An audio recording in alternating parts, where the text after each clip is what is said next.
Bukan hanya stalaktit dan stalagmit yang bercantum menjadi bentuk keris sahaja, tetapi kami tertarik dengan sebuah kawasan yang dilihat luar biasa bersih. Okey, Beh. Kalau boleh tengok ni, sekeliling ni banyak sampah tak? Tapi dalam tu macam bersih, macam terjaga tak? Kalau mengikut saintifik, ini adalah tempat burung tiung makan. Namun, Nik Ali memaklumkan kepada kami, ada kisah mitos bahawa di situlah menjadi tempat pertapaan bunian.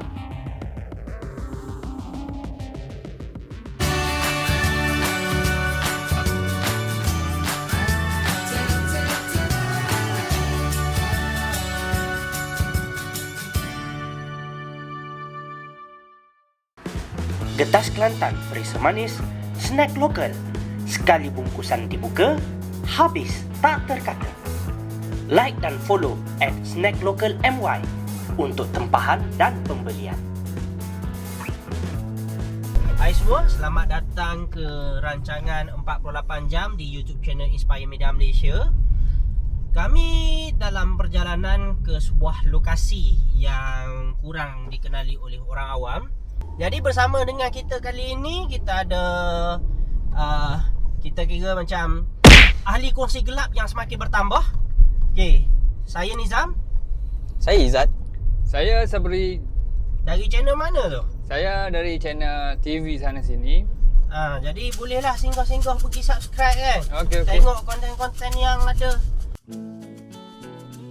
Perjalanan kali ini kami ke daerah Dabung dalam jajahan Kuala Krai, dengan kawasan yang dikelilingi hutan belantara. Dabung dilimpahi lokasi menarik kepada pencinta keindahan alam.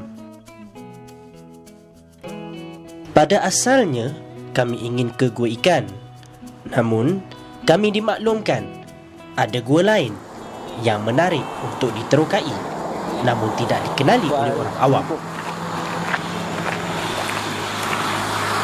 Alhamdulillah, kita dah sampai dekat area yang berdekatan dengan gua yang kami nak pergi. Jadi sekarang ni kami sedang menanti malim gunung yang telah kami hubungi. Betul. Assalamualaikum. Waalaikumsalam warahmatullahi. Lama kau? Allah. Okey, siap dah semua? Ya, semua Okey, dengan lapis siap. aku apa semua. Jadi kita nak pergi gua mana kali ni? Okey, lah ni kita akan masuk dua gua dulu lah. Dekat belakang kita ni. Okey. Nampak kita ada gua Keris dan gua Pagar. Dekat dalam tu kita akan tengok, insya-Allah kalau ada rezeki kita boleh tengok god light ataupun sunray kita panggil. Atau ada satu lagi gua Keris tu kita akan tengok ada satu batu terbentuknya sebiji macam keris. Insya-Allah. Kalau gitu kita pergi kat ni tak? Kita pergi ke belakang ni. Okey, mari. Okey. Nama saya Nik Ali bin Muhammad. Berasal memang anak jati sini ya. Dabung, kampung Jelawang. Actually saya jadi guide ni kat sini hampir lebih kurang 4-5 tahun lah. 4-5 tahun. Yang aktif sekarang ni lah, lepas musim Covid ni, itu memang aktif lah. 24 jam memang full time memang jadi guide. Sebelum ni saya 4 tahun di Korea. Daripada tahun 2016 sampai bulan 3 lepas lah. Sebelum lockdown 2 hari saya balik atas permintaan embassy lah, suruh balik. Kami tidak sangka hutan di tepi jalan yang dilihat biasa ini rupanya sebuah laluan ke gugusan gua yang amat menakjubkan. Setelah mendaki kurang daripada 5 minit, kami tiba ke Gua Pagar.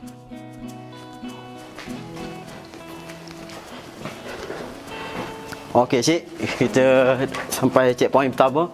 Kita panggil flow stone ataupun benda ni terjadi daripada akibatnya daripada rengkahan batu. Dia air menetes daripada rengkahan tu. Dengan jangka masa yang lama dia jadi macam ni. Itulah terbentuknya. Yang ni tirai gua kita panggil. Dia macam kepak sikit. Ni ada yang dah patah. Makin air dia menetes. Dia macam air garam. Dia, masih ada yang mengalir ni. Ada. Masih aktif lagi. Dia masih aktif.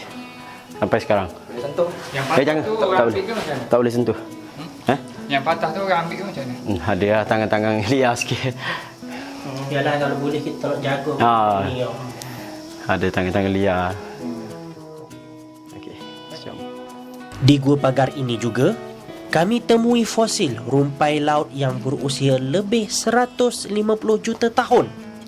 Dikhabarkan, kawasan sekitar Dabong ini asalnya ialah sebuah lautan sebelum perubahan geografi bumi menjadikan Dabong kini sebagai kawasan tanah tinggi.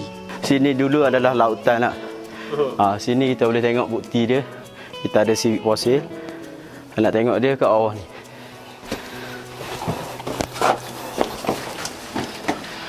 Ni yang macam bulu-bulu ni. Tapi jangan pegang ni adalah seaweed fosil. Dulu laut dia ni rumpai laut lah. Rumpai laut. Dia dah kering. Ni boleh tengok adalah salah satu bukti lah. Yalah, nampak. Nampak tekstur rumpai ni. Kami temui sejenis labah-labah dengan nama trapdoor spider. Labah-labah ini diklasifikasikan sebagai sebuah fosil yang masih lagi hidup sejak zaman Carboniferous, kira-kira 300 juta tahun sehingga kini. Uniknya, trapdoor spider memiliki 14 spesies di seluruh dunia, tetapi 8 daripadanya berada di Malaysia.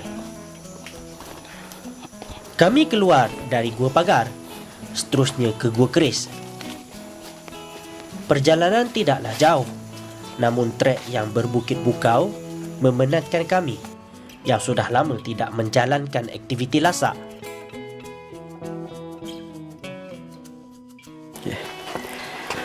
Alhamdulillah, sekarang kita dah sampai ke Gua Keris. Ni kita boleh tengok keris. Keris sejadinya stalagmite dan stalactite dia bercantum. Terbentuknya keris. Bukan hanya stalaktit dan stalagmit yang bercantum menjadi bentuk keris sahaja, tetapi kami tertarik dengan sebuah kawasan yang dilihat luar biasa bersih. Okey, Beh. Kalau boleh tengok ni, sekeliling ni banyak sampah tak? Tapi dalam tu macam bersih, macam terjaga tak? Kalau mengikut saintifik, ini adalah tempat burung tiung makan. Sebab kalau mengikut spesies burung tiung ni, kalau dia nak makan, dia akan bersih dulu sekitar tempat dia nak makan tu. Dan satu lagi kita pernah terjumpa sebelah di luar tu adalah siput-siput. Itu menguatkan lagi kita kata ini adalah tempat burung tiung makan. Namun, Nik Ali memaklumkan kepada kami, ada kisah mitos bahawa di situlah menjadi tempat pertapaan bunian. Bahkan uniknya di sini ada seketul batu yang menyerupai seekor katak.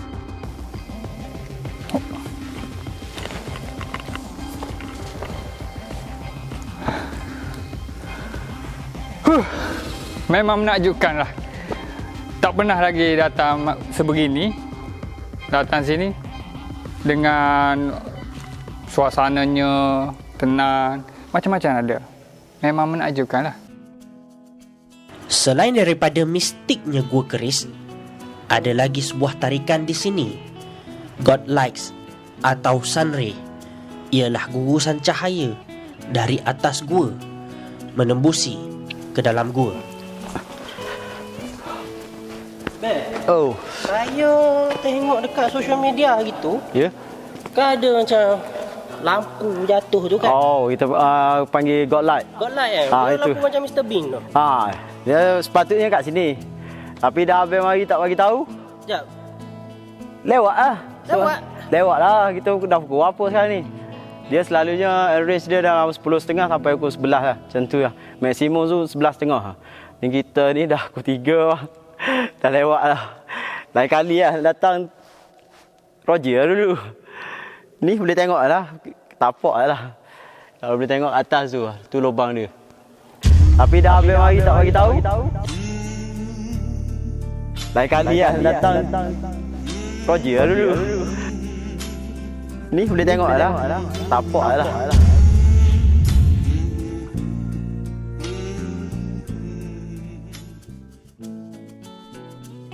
Di balik musibah akibat COVID-19, ramai yang diberhentikan kerja. Termasuklah Nik Ali sendiri yang asalnya bekerja di sebuah kilang di Korea Selatan selama 4 tahun. Namun beliau memilih untuk menggunakan sumber alam yang ada di sekitar Dabong ini sebagai karier barunya, iaitu seorang pemandu pelancong. Kat Korea sendiri pun dah 4 tahun memang kerja tetap. Lepas tu balik macam awal-awal agak struggle juga. Sebab kita pernah kerja selesa dan gaji pun besar. Dalam musim Covid ni semua orang struggle lah. Semua orang struggle. Tapi rezeki tu kita anggap di mana-mana. Di mana-mana asalkan kita pandai usaha lah. Kita pandai usaha. Kita guna peluang yang ada. Macam saya sini kalau ikutkan, saya tak pandai kerja kampung. Tak pernah menoreh, tak pandai buat sawit apa semua. Tapi kita cuba secara jadi guide lah. Jadi guide, kita rasa kita ada kelebihan daripada sudut ni. Banyak lagi lokasi menarik di sekitar daerah Dabong ini. Untuk mempromosikan lokasi menarik di sini kepada orang awam, pelbagai langkah telah diambil oleh pihak berkuasa tempatan. Hak ninya saya baru ninya alhamdulillah saya dia telah dibawa oleh daerah pergi melawat di Sabah. Dan situlah saya tengok sepatutnya benda ni kena ada di Dabong. Tapi kerana kita kekengeng kita kerja tempatan ni memang kekengeng lah, tak ada kita kokoh lah. Sebab kita tengok di contoh seperti di Kundasang tu, dia tepi jalan gitu je. Dia buat satu tempat, dia buat dengan apa ni, dengan frame, dia buat bunga, dia letak basikal untuk pelancong bergambar.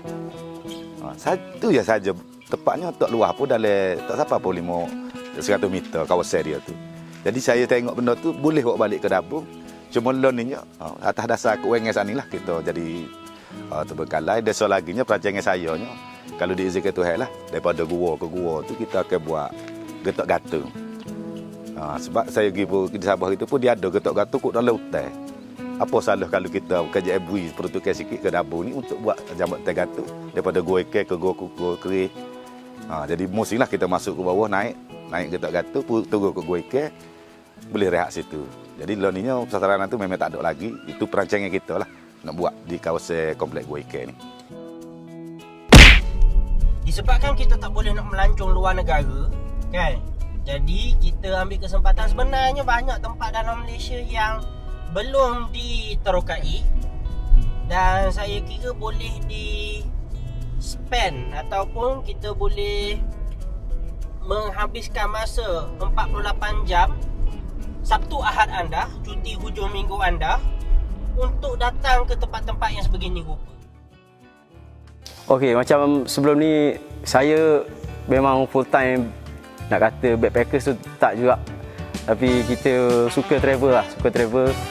Macam kita sebelum ni mindset kita kata asal travel luar negara. Sebenarnya kita kena tukar mindset tu. Kita kena tukar mindset tu. Kalau boleh kita buat research luar negara kita sendiri. Sebenarnya banyak lagi dalam Kelantan sendiri ataupun Sabah Sarawak pun tak kisah. Memang banyak lagi yang kita patut terokai dan dalam masa yang sama kita boleh bantu jugalah ekonomi masyarakat itu sendiri kan. Macam kita kat Kelantan ni ramai yang peniaga-peniaga kecil. Kalau kita melancong dalam masa sama kita boleh support lah. Macam makcik-makcik kan. Kat Kelantan ni memang ramai yang jual penjajah-jajah tepi jalan. Kalau kita melancong ke negeri Kelantan, secara tak langsung kita akan support lah ekonomi diorang.